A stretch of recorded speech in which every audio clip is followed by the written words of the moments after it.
Falando da Palavra.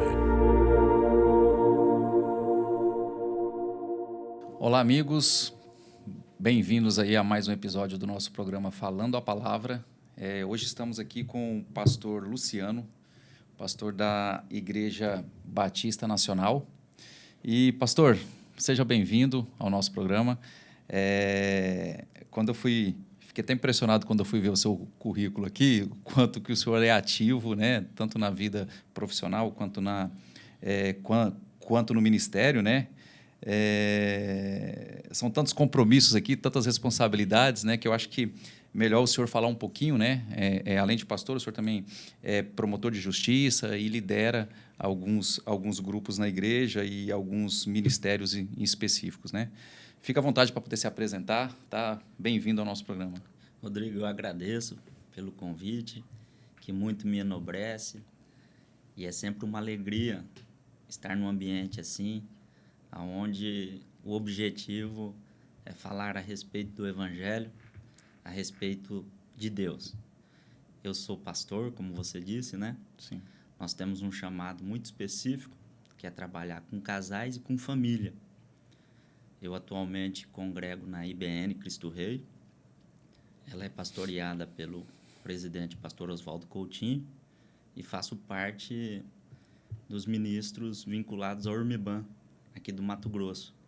E também, como você disse, eu sou promotor de justiça Sim. e atuo lá em Várzea Grande, na 9ª Promotoria de Justiça Criminal. Certo. Então, são duas vocações, uma no serviço público e outra num chamado ministerial.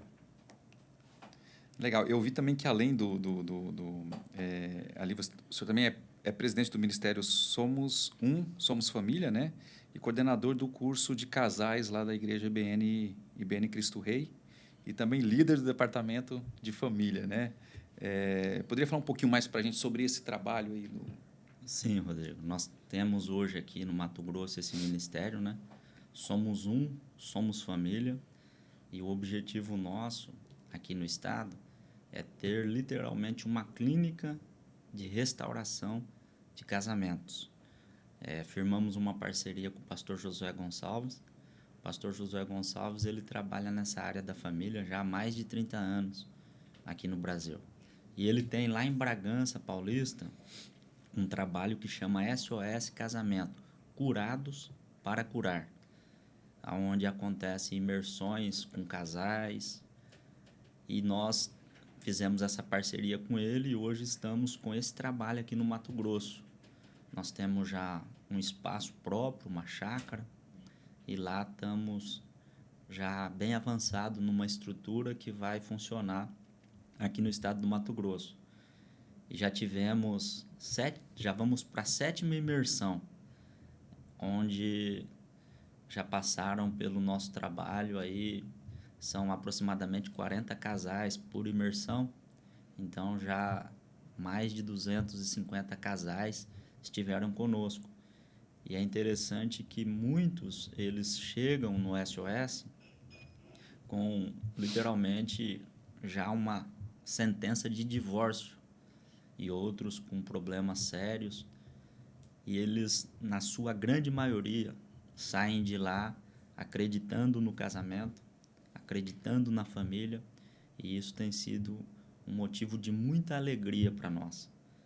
E muitos casais também que estão bem, vivendo bem, mas que têm sabedoria e procuram investir ainda mais no casamento, na família. E nós temos recebido esses casais porque acreditamos que o casamento foi criado por Deus, que é um ambiente onde nós temos a condição de criar os nossos filhos e de manifestar a glória de Deus. Amém. Trabalho realmente muito importante para a sociedade, né? Eu acho que de forma geral, né? Não só para dentro da igreja, mas a sociedade de forma geral. E como a gente falou um pouquinho antes ali, eu estava bastante empolgado com esse tema, porque eu acho esse tema de suma importância para o momento pelo momento de mundo que nós vivemos hoje, né? A gente costuma dividir aqui o programa e a gente, antes até da gente entrar no assunto específico, queria que o senhor falasse para a gente um pouquinho mais sobre sobre como era o Luciano, né? Se já nasceu dentro de um lar cristão, se teve um processo de conversão, como que foi esse testemunho aí? Então, Rodrigo, eu conheci o Evangelho através da minha mãe, né? Quando criança e adolescente, ela me levava à igreja, mas aos 16 anos, 17 anos, eu me afastei do Evangelho. Eu acabei, literalmente, aprendendo a fazer o uso de bebida alcoólica e durante o meu namoro com a minha esposa, né? Sim. Ela foi a mulher que eu namorei, me casei, estou com ela já há mais de 28 anos. Mas durante o namoro e mesmo num período do casamento, eu tinha a ideia de que a minha felicidade estava em fazer aquilo que o meu coração desejava. Então, tive envolvimento com muita bebida, muita festa. Eu, com 23 anos de idade, passei em 2 concursos aqui no estado de Mato Grosso, Defensoria Pública e Ministério Público. E cheguei aqui no ano de 99, numa cidade aqui do interior de Mato Grosso, Mirassol do Oeste, e fiz muitas amizades e estava deslumbrado com o início de carreira. Sim. E parti nesse caminho da festa, muito adultério, muita cerveja, muita alegria. Mas, na realidade, isso são ídolos que a gente constrói no coração e todas as vezes que um ser humano tenta preencher a sua vida fazendo algo que Deus não aprova, ele não consegue o resultado que ele almeja, porque os ídolos do nosso coração nos prometem coisas que eles não podem nos dar, seja no sexo, na carreira, no dinheiro. E um dia, atendendo um convite de um pastor lá na cidade de Mirassol do Oeste, o pastor Adair, que me convidava e insistia comigo para ir à igreja, depois de muita relutância, porque eu estava numa vida completamente contrária ao Evangelho, acabei indo com a minha esposa. E lá me entreguei novamente a Cristo, numa reconciliação, e iniciei esse processo de uma nova construção de vida. Com que idade mesmo? Eu tinha em torno ali de 25 anos. 25 anos. Uhum. Então, fui para a igreja bebendo, adulterando, vivendo uma farsa. Uhum. E depois dessa minha reconciliação com Cristo, ele começou a me santificar e já se passaram aí mais de 20 anos, 25 anos dessa minha reconciliação com Cristo. E Deus curou o meu casamento, Deus me libertou do vício em bebida, que eu gostava muito de beber. Eu achava que um homem só seria feliz se estivesse bebendo. Sim. Né? Eu tenho tido uma vida de santidade com a minha esposa. Os nossos filhos estão sendo criados com temor a Deus. Eu tenho uma filha que é advogada, um filho que está fazendo medicina. A minha filha, ela se casou com o Renan, que é médico, e já tem 7 anos de casado. Você já tem filha casada há 7 anos? Tenho filha casada. Ou você começou cedo, ou você está se conservando bem, né? Eu comecei cedo, né? Já estou com 49 anos. Ou as duas coisas, né? As duas coisas. Já estou com 49 anos, né? E minha filha, por exemplo, ela está tendo a oportunidade de escrever uma história diferente da minha. Sim. A gente tem que ela teve esse isso, exemplo, né? Então, ela teve um namoro dentro da igreja, um namoro santo, ela se casou. Na pandemia, a Isa e o Renan moraram dentro de casa durante 10 meses. Eu nunca presenciei a Isa e o Renan brigando, discutindo, se ofendendo.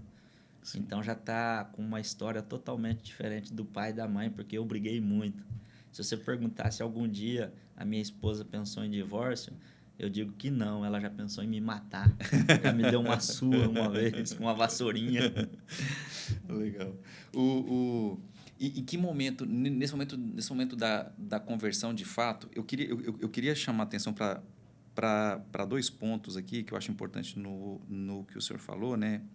Primeiro, entender em que momento da sua conversa, qual era a idade dos seus filhos no momento dessa conversão, né? Porque eu acho que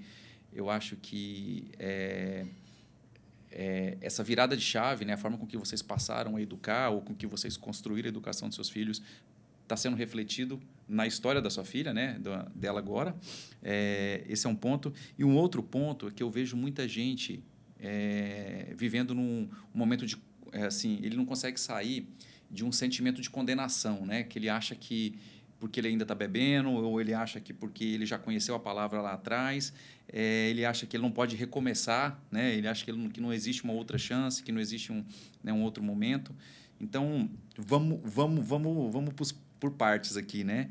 Eu acho que é importante isso. Essa semana mesmo eu estava conversando com a pessoa que ela falou bem assim, cara, eu não sei, eu já fiz tanta coisa, já fiz tanta merda, eu já, né, pô, né, e eu queria entender um pouquinho. A pessoa não se achava digna de ter um recomeço, né? E aí eu até compartilhei com ela o versículo de Romanos que fala que nenhuma condenação há mais, né? Se você, agora eu estou em Cristo Jesus, eu não tenho, né? O meu passado Romanos ficou, 8, né? E eu acho que a sua história é muito parecida com isso, né? Conheceu a palavra, nasceu no lar cristão, a mãe tinha todo o ensinamento, teve aquela fase ali de se deslumbrar com o mundo, com as coisas, mas falou, não, peraí, eu quero recomeçar, né? E eu acho que falar um pouquinho sobre essa oportunidade que o Senhor nos dá. Sim, Rodrigo, veja bem. A Bíblia, ela nos ensina que Deus é amor. E ela também nos ensina que Deus nos ama primeiro. Lá em 1 João 4,19 diz que Deus nos ama primeiro. E a Bíblia nos diz, lá em Romanos, capítulo 5, versículo 8, que Deus nos ama do jeito que nós somos, ainda pecadores. Sim. E é esse amor que nos constrange. Sim. Isso está lá em 2 Coríntios 5,14. É algo impressionante. Você chega na igreja vivendo uma mentira e consciente disso, porque Sim. Deus nos fez pessoas com capacidade de entendimento, com autoconsciência, autodeterminação, e você chega completamente distante de Deus e Ele está sempre de braços abertos, nos chamando. A chamada é dele. Ele escolheu chamar o homem por meio do Evangelho. E quando eu recebi esse chamado, eu chegar numa igreja e escutar um pastor dizendo que Deus estava falando, vinde a mim todos os que estáis cansados e oprimidos e eu vos aliviarei. O Evangelho de João, capítulo 11, versículo 28. E eu ouvi aquilo da parte de Deus, e a questão é espiritual, eu atendi esse chamado de Deus. E quando nós vamos de acordo com esse chamado de Deus, literalmente, há um novo nascimento. A coisa é espiritual. A gente tem, literalmente, toda aquela sujeira que está dentro de nós, literalmente apagada. Deus, ele diz que ele nos perdoa dos nossos pecados e deles não se lembra mais. E Deus sempre está chamando o ser humano. Eu me lembro de um exemplo bíblico de um homem chamado Manassés, que foi rei de Israel. Esse sujeito, diz a Bíblia, que passou o filho pelo fogo, adorou todos os deuses e todas as estrelas dos céus, fez com que a nação de Israel andasse por um caminho totalmente torto. Ele construiu ídolos dentro do templo de Deus, a Baal. Mas lá na Babilônia, escravo em uma outra nação, a Bíblia diz que ele se arrependeu e buscou a Deus. E Deus o perdoou e o restituiu na condição de rei de Israel. Então, o nosso Deus, ele está chamando todos. Todos têm essa oportunidade. Esse recado é importante. De nascer de novo, de viver uma nova vida. E isso tem refletido primeiro em mim, como ser humano. Porque essa questão de relacionamento com Deus é individual. Nós costumamos dizer que a célula mãe da sociedade é a família. E isso não é verdade. Essa é uma frase do célebre Rui Barbosa.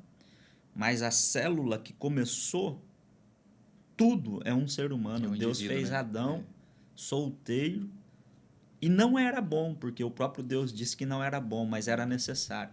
Para que primeiro Adão se relacionasse com Deus, eu preciso ser um bom ímpar em Deus. Eu preciso ter a minha identidade estabelecida em Deus como uma prioridade plena e absoluta em minha vida. E aí eu estou pronto para ter um relacionamento, para formar um bom par. Então, quando Deus se torna essa prioridade no nosso coração pelo agir dele, porque tudo vem dele, nós só nos rendemos, o resto é com ele. Ele santifica, ele renova, ele restaura. E é assim que funciona. Nós precisamos aprender como Deus a amar as pessoas como elas são. E o milagre da transformação acontece. Amém. Porque ele diz, vinde a mim e o resto é comigo, né? Eu vos aliviarei, né? Então, assim, a palavra vai começar a sarar, a curar a pessoa a partir desse momento do vinde. E também Jesus, quando ele... Tem uma passagem que ele ele está na mesa com o cobrador de imposto, né? Com outras pessoas pecadoras, e os fariseus falam, não, peraí, mas o mestre de vocês, né? Ele falou assim, não precisa de médico, os sãos, né? E é bem isso do que a gente estava falando. Bom, acho que o segundo ponto era esse, em que momento, né? Esses 20, quando o senhor estava com 25 anos, qual foi esse momento que como estava estruturada a família? O senhor já tinha os filhos, Então, a Rodrigo, idade? eu tive, no caso aí, uma sorte da vida de, no momento em que eu estava distante de Deus, eu ter a minha filha com 1 aninho. 1 aninho, 2 aninhos, né? Meu filho nem existia ainda. Então, ela não tem lembrança desse período negro, desse período em que realmente eu estava distante de Deus. Porque quando eu já estava reconciliado com Cristo, o meu filho foi nascer no momento que nós já estávamos vivendo e buscando o Evangelho.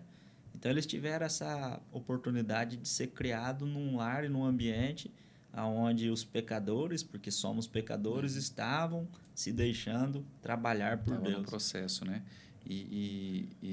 Então, assim, eles viveram num ambiente totalmente diferente, e o reflexo disso é o que vocês estão colhendo hoje. Totalmente diferente. Então, a Isa, ela foi criada dentro da igreja, o João dentro da igreja. Ela, com 16 para 17 anos, foi consagrada evangelista na Igreja Assembleia de Deus. O marido dela é evangelista. Ela tem um chamado e um ministério, e ela trabalha com adolescentes. Meu filho serve na igreja, na mídia, né? Legal. Então, ver a família dentro da igreja. Hoje Deus nos acrescentou com mais 2 filhos do coração. A irmã da minha esposa faleceu na Covid, e hoje nós temos o Álvaro, recebemos ele com 2 anos e meio, agora está com 5 aninhos. Que interessante. E a Começando de Heloísa. novo, né? Tudo de novo, Rodrigo. Deus nos Importante. chamou para trabalhar com família e casamento. Deus agregou na nossa família a minha sogra. Faz 20 anos que a minha sogra mora comigo, debaixo do mesmo teto. E agora ele acrescentou o Álvaro e a Heloísa, e está nos dando a oportunidade de tentar imitar a Cristo, para que eles, olhando para nós, possam também imitar a Cristo e se entregar a Cristo e viver nessa aliança com Deus. Amém. Pastor, me chamou a atenção aqui, eu queria entender um pouquinho, né? Como a gente sabe que o tempo de qualidade com a família, ele é importante demais nesse processo, né? Todo. E como que o senhor consegue organizar isso, né? Trabalho, várias responsabilidades no ministério, como que é essa gestão do tempo e das atividades, que eu acho que hoje é um grande desafio de todo mundo, né? Todo mundo cheio de compromissos, todo mundo cheio de responsabilidades, e você tem ali algo que é principal, que é a família, né? Como administrar esse tempo. E eu acho que talvez muitas pessoas acham que isso é um desafio, ou jogam a desculpa de não cuidar da família como deveria, em função de tantos compromissos, de tantos, né? E eu vejo que o senhor consegue administrar isso bem, né? Poderia falar um pouquinho como é que é isso para nós? Sim, Rodrigo. Nós estamos vivendo dias em que as pessoas estão debaixo de um mesmo teto, mas totalmente desconectadas umas das outras. Hoje, o celular, a internet, ela faz com que pessoas estejam no mesmo lar, mas cada um buscando os seus próprios interesses. As pessoas não conversam mais. As pessoas não têm tempo de olhar no olho uma das outras e de ouvir o coração da esposa, dos filhos. E isso é extremamente prejudicial para uma família. Nós temos filhos que são órfãos de pais vivos. E muitas vezes o filho passa horas dentro de um quarto, vivendo em um mundo estranho. Ele tem a capacidade de abrir o coração para um estranho, mas não abre para os pais. E quando a gente se dá conta, tanto o casamento quanto o nosso relacionamento de paternidade já está morto, mas não morto hoje, morto há muito tempo atrás. E essa não é a vontade de Deus. O que Deus deseja para nós é que nós tenhamos uma vida em que haja diálogo entre marido e mulher, entre pais e filhos. A palavra diálogo, ela significa dia, clareza, e a palavra, logos.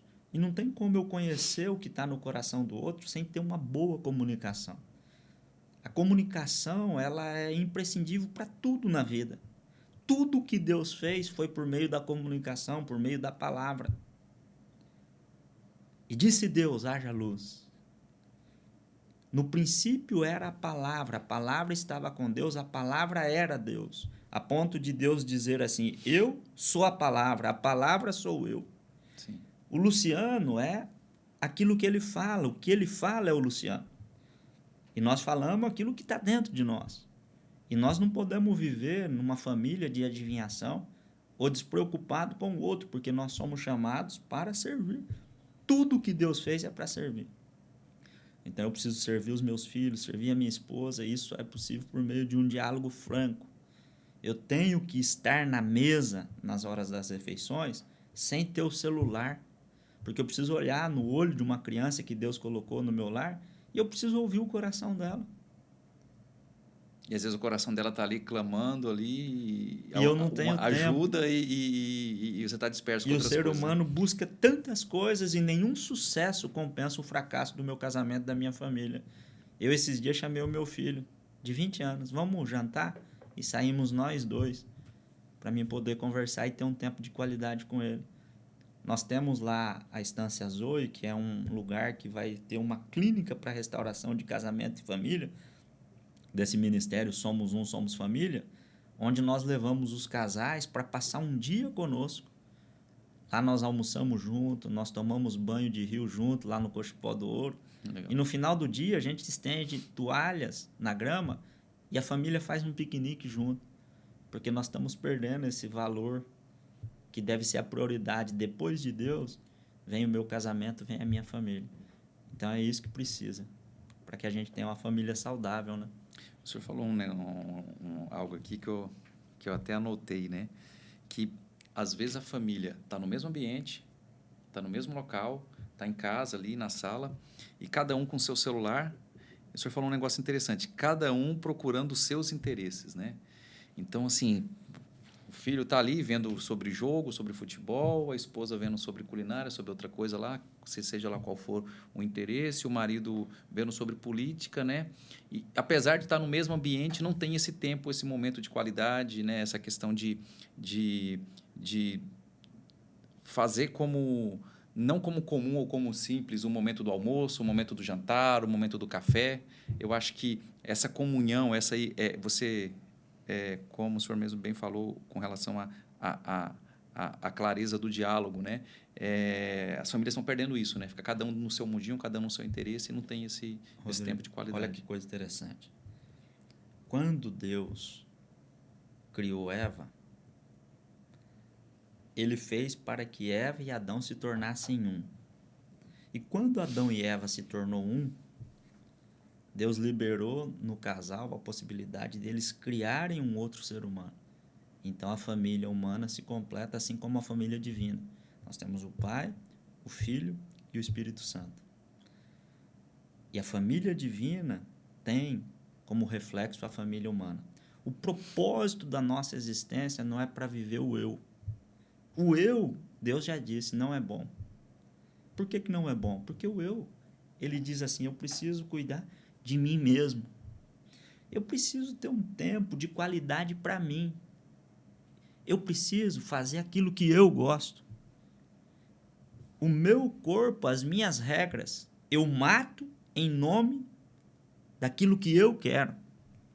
E, na verdade, isso tem nos adoecido, isso tem nos dado um caminho de depressão, porque eu estava ouvindo uma palestra de 2 médicos e eles diziam que até 2030, 45% da população mundial vai estar acometida de depressão.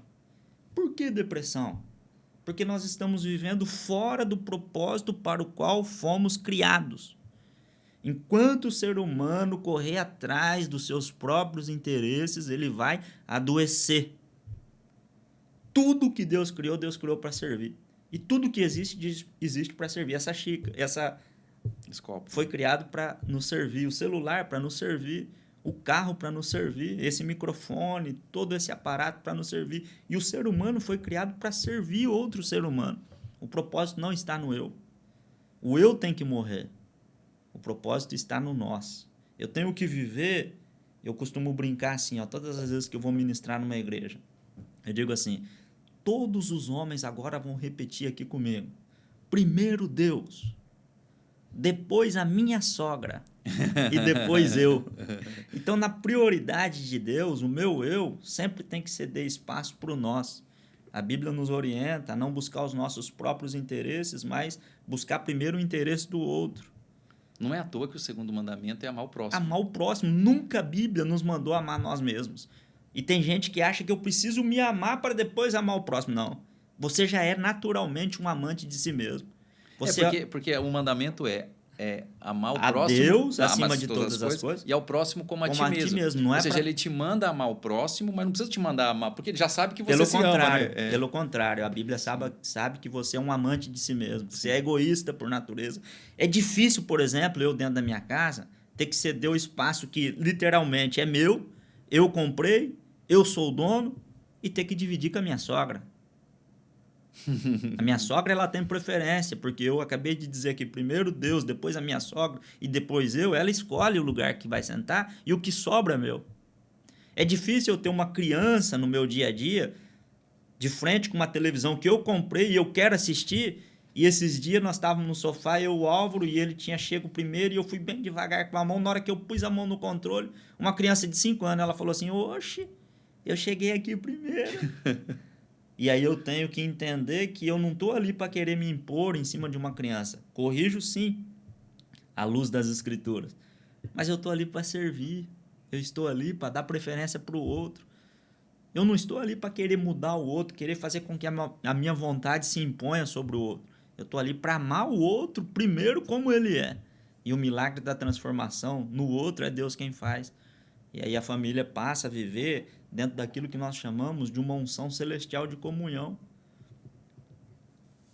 No céu são 3 pessoas distintas, não são? O Pai, o Filho e o Espírito. E por que existe um único Deus? É porque no céu não tem briga. No céu não tem contenda. O que um quer, o outro quer. O que um pensa, o outro pensa. O que um odeia, o outro odeia. E dentro de casa a gente precisa literalmente buscar essa comunhão do viver o nosso. Não tem meu carro, não tem minha casa, não tem meu chocolate. Tem que ser proibido, tudo é nosso. A ponto de Jesus dizer assim, olha, assim como eu e o Pai somos um, que vocês sejam um em nós. E muitas vezes as pessoas deixam de querer se entregar a Cristo porque nós estamos brigando como corpo de Cristo. E eles não vão crer que Cristo foi enviado por Deus enquanto nós não formos um. E foi isso que Jesus disse. Então nós precisamos viver esse negócio de time, de equipe, de família, porque para isso que nós fomos criados e é isso que dá sentido na nossa vida. Amém. O senhor falou sobre o princípio de tudo, né? Que Deus criou Adão ali para se relacionar com ele, e depois Deus viu que não era bom que o homem ficasse só. Gênesis 2:18. Isso, exatamente. Eu queria seria possível a gente estabelecer, ao longo da história da Bíblia, o plano de Deus para a família? Né? Eu acho que o senhor começou bem ali em Gênesis. Vou falar um pouquinho mais, porque o que Deus fez, tudo que Deus fez é perfeito, e existe um plano para tudo, né? Existe. E qual é o plano de Deus para a família? Né? Com base na história bíblica, ali, o que ela nos mostra? Na história bíblica, Rodrigo, qual que é o propósito eterno de Deus? O propósito eterno de Deus é ter uma grande família. Deus quer uma grande família. No céu existe uma família de 3 pessoas, mas Deus quer aumentar a família. Então a Bíblia nos diz em Romanos 8:29, aos que dantes conheceu, a estes também predestinou para serem conforme a imagem do seu Filho Jesus, o primogênito entre muitos irmãos. Deus, ele deseja, dentre nós, os filhos de Deus que estão na terra, aumentar a família celestial. Efésios 2:19 diz que nós não somos forasteiros nem peregrinos, mas somos concidadãos dos santos, membros da família de Deus. Deus criou esse planeta, Deus nos colocou nele, Deus nos elegeu nele antes da fundação do mundo, diz Efésios 1:4, antes da fundação do mundo, para que fôssemos santos e irrepreensíveis perante ele em amor, a fim de ter família. O propósito eterno de Deus é família. E ele está sempre dando oportunidade para que venhamos a fazer parte da família dele. Agora, se você me perguntar, mas por que está um verdadeiro caos? Por que tem tanto problema no mundo se Deus é onipotente? Deus é onipotente, ele teria condições de hoje, num estalar de dedo, resolver todo o problema do mundo. Mas ele não faz isso porque ele não quer. O pecado foi uma permissão divina para que o homem pudesse conhecer a Deus por meio de um amor sincero. A gente entra no âmbito do livre-arbítrio. Do livre-arbítrio. Deus não cria robô para relacionar com ele, né? É amor. Por que você ama a Deus, Rodrigo? Sabe por que eu amo a Deus? Porque Deus me amou primeiro. Ele me amou do jeito que eu era. E isso me constrange. E eu tenho meu coração à disposição de corresponder com esse amor divino. Então, todo o mal que está acontecendo está no controle de Deus. Deus não perdeu o controle de nada. Deus está no controle de todas as coisas. É só uma questão de tempo. É só uma questão de tempo. Um dia vai haver uma separação entre os que temem e amam a Deus dos que não temem e não amam a Deus. E as coisas vão ser colocadas no seu devido lugar. E nós nunca podemos deixar de viver pela fé. Por que nós vamos viver com base nas coisas que vemos se são temporais? Dizer que a fé é ilógica? Não, a fé é lógica, é racional. Sim. E algo clama dentro do nosso coração que Deus existe. E a gente tem essa consciência e tirar Deus da história, o que nos resta? Um mundo totalmente de pernas para o ar? Um mundo que não faz o menor sentido? Agora, se eu tenho consciência que Deus existe, que Ele vai julgar todo mundo, então já começa a ter uma ponta de esperança no meu coração.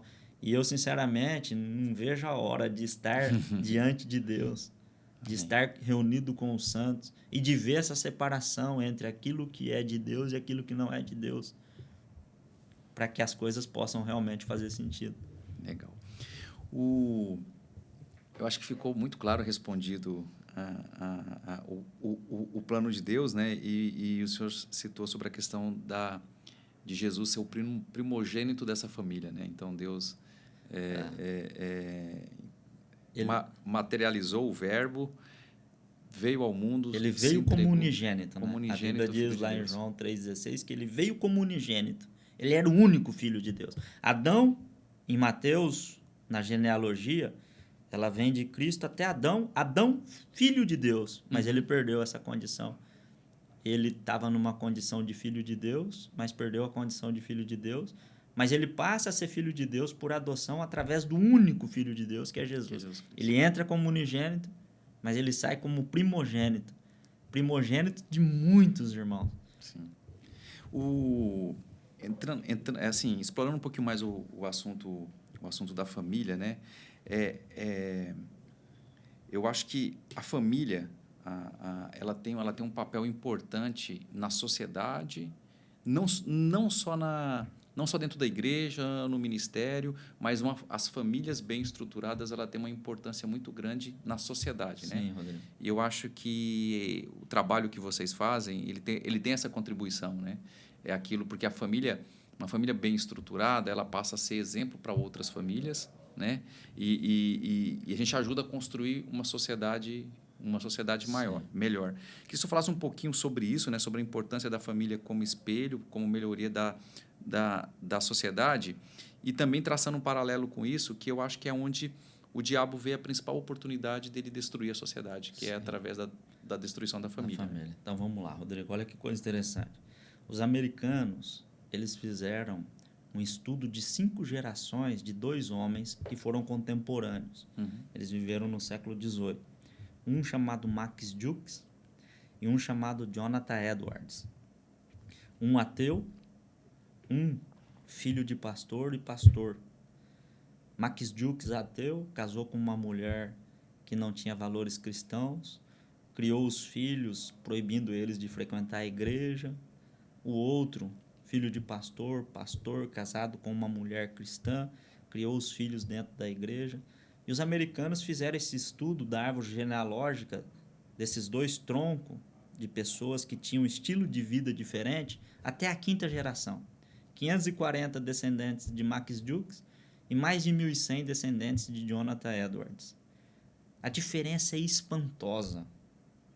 Nos descendentes de um homem ateu que não cria em Deus, que não criou os filhos dentro da igreja, nos caminhos do Senhor, foi de homens que eram alcoólatras, prostitutas, criminosos. E nesse estudo, essa família que descendeu de Jukes, que custou mais de $1.300.000 aos cofres dos Estados Unidos. E de Jonathan Edwards, ele tinha 11 filhos, ele dedicava 1 hora por dia para a família. Nós temos pastores, missionárias, juízes, senadores, um vice-presidente dos Estados Unidos, escritores. Que contribuíram para a Que sociedade. contribuíram para a sociedade a custo zero para o Estado. Com certeza. Na verdade, eles devem ter dado muito resultado para a sociedade e para o Estado. Então, um homem chamado Carl Zimmerman, ele escreveu um livro na década de 43. É um sociólogo, não é cristão. E o tema desse livro é Família e Civilização. Família e civilização. E sabe o que esse homem descobriu como sociólogo a estudar as diferentes culturas que houve no mundo, do seu apogeu à sua queda? Que a queda dos grandes impérios estão ligados à destruição da família. A destruição da família. Quando os valores familiares são corrompidos, uma nação literalmente cai, literalmente é destruída. É como um câncer, porque se eu tenho a família como a célula máter da sociedade, e eu corrompo essa célula máter, e começa a haver uma propagação de uma célula doente, de uma célula cancerígena, eu mato essa sociedade sem nenhum disparo de arma de fogo, simplesmente mudando aquilo que é a célula máter da sociedade. Se eu mudo o conceito de família criado por Deus, olha que coisa interessante, Deus criou o homem e a mulher e os uniu em casamento. O casamento original criado por Deus, ele é frutífero, gera filhos. Sim. Um completa o outro porque somos diferentes, mas nos tornamos mais fortes quando estamos unidos. O casamento criado pelo ser humano, não temos nada contra. O homem é livre, o homem faz da sua vida o que quer e amamos a todos indistintamente. Mas só a título de comparação, o casamento criado pelo homem, ele é estéril. Ele não gera filhos. Ele não se complementa. E, literalmente, no casamento criado pelo homem, se todos aderissem a ele, com pouco tempo, acabava tudo aquilo que Deus planejou. Sim. Então, não adianta nós vivermos de forma contrária à planejada por Deus. Muito interessante essa base, né, histórica e de pesquisa, né, da diferença da contribuição. E eu acho que os Estados Unidos é um exemplo disso. Né? É claro que assim, acho que os Estados Unidos, principalmente nos 2 últimos séculos, o que ele evoluiu, e ele vem de uma base cristã, né? Então, assim, foram toda uma comunidade cristã que migrou da Inglaterra para os Estados Unidos. Então, assim, um país que sempre teve a família. É claro que, assim como essa onda que está no mundo inteiro, lá também a gente vê isso. E eu acho que aquela segunda parte da nossa pergunta cai justamente nisso, né? Aonde que o diabo tenta destruir a família, tenta destruir a sociedade? Através da família, né? Tornando normal aquilo que não é normal aos olhos de Deus, né? E aí você vê até grandes regimes ditatoriais aonde eles colocam, eles querem descaracterizar a família, eles querem colocar o Estado acima da família. Então, assim, é uma forma de atingir a sociedade como um todo, né? Então, eu acho que buscar estar com a família aos pés do altar, né? Buscando a palavra, é o que vai nos livrar do momento que a gente está, né? E eu acho que essa forma astuta do diabo tentar destruir a sociedade é através da família. É isso mesmo, Rodrigo. O diabo ele trabalha sempre de uma forma contrária aquela intentada e projetada por Deus. Uhum. Deus é um Deus da palavra. O diabo quer fazer com que nós não tenhamos diálogo. Deus é o Deus da família, o diabo quer destruir a família. Então isso não vai ter fim, nós vamos ter que aprender a conviver com isso, mas como somos chamados por Deus, vamos levantar a bandeira do casamento, vamos levantar a bandeira da família. Amém. Vamos viver o evangelho até que ele volte. Amém. A gente sempre gosta, assim, eu acho que quando a gente está falando da palavra de Deus e a gente está falando sobre o plano de Deus para a vida do homem, é interessante para quem está nos assistindo, como que eu levo isso para a prática, né? Eu tenho a minha família aqui, eu estou com algum problema, eu sou aqui o esposo, o pai, ou eu sou a esposa, a mãe, eu vejo que a gente precisa melhorar, precisa evoluir, nosso casamento está com problema, estou com problema com os filhos, né? Trazendo para a prática, né? Acho que talvez até para aquela câmera ali, né? Joia. Do pai, da mãe que tá nesse momento, que está nos assistindo e o que fazer, né? Eu acho que é importante a gente sair do campo aqui assim, das ideias, dos conceitos, mas como é que eu dou o primeiro passo? Então vamos lá. Tem um versículo bíblico que eu gosto muito, em Efésios 2,15, na NVI. Uhum. A Bíblia diz assim: tenha cuidado com a maneira como você vive. Os meus hábitos diários, aquilo que eu faço no meu dia a dia, é que vai determinar se eu vou ter sucesso familiar, matrimonial, no meu relacionamento com Deus ou não. Está escondido na nossa agenda diária, a nossa vitória de vida. A forma como eu começo o meu dia e a forma como eu termino o meu dia vai determinar o meu sucesso ou o meu fracasso na vida. Então eu quero convidar aqueles que nos ouvem, e a mim mesmo, eu falo e prego para mim mesmo, Sim. a nós termos uma vida disciplinada. Eu preciso começar o meu dia não desesperado para pegar o celular e ver o meu Instagram, o WhatsApp, mas eu tenho que começar o meu dia com uma oração. Eu tenho que falar primeiro com Deus, porque Ele é a fonte de toda boa dádiva. Eu tenho que começar o meu dia lendo a Bíblia, porque é a palavra de Deus e eu preciso ter como a primeira voz a ouvir no meu dia a voz de Deus. Eu preciso ter uma agenda diária de cuidado com o corpo.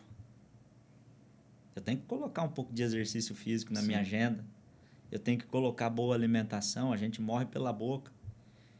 E eu tenho que ter essa disposição de caminhar com pessoas que estão nesse caminho, nesse propósito de andar com Deus. A pessoa que está com problema no casamento, ela precisa caminhar conosco. Ela precisa fazer um curso de casais que nós temos, de 12 semanas, para aprender o que é casamento na ótica divina. Porque da ótica humana, nós já sabemos que não dá certo. Ela precisa congregar numa igreja. Ela precisa buscar ajuda. Então, eu acho que se a gente tiver cuidado com esse tipo de coisa, a nossa vida vai dar um salto de qualidade e nós vamos ter muito mais plenitude no coração, muito mais plenitude e muito mais alegria, que eu acho que é o que todo mundo deseja, porque ninguém quer ser infeliz. Sim, sim. Até aproveitando, pegando um gancho aí no que a gente falou, né, de como eu faço para começar a mudar o quadro da minha vida, quais são as práticas, né? Acho que você deu um bom exemplo de começar o dia em oração, meditando na palavra, lendo e buscando ter tempo de qualidade com a família. Bom, obrigado, pastor Luciano, foi um prazer. Eu acho que podemos até marcar depois um outro momento, que eu acho que tem muito assunto, tem muita pauta interessante e a gente, aqui na TV Capital, a gente quer explorar muito esse tema, né? E eu acho que nós teremos outras oportunidades aqui. Eu que agradeço, Rodrigo, foi um prazer, viu? Obrigado. Até mais. Falando da Palavra.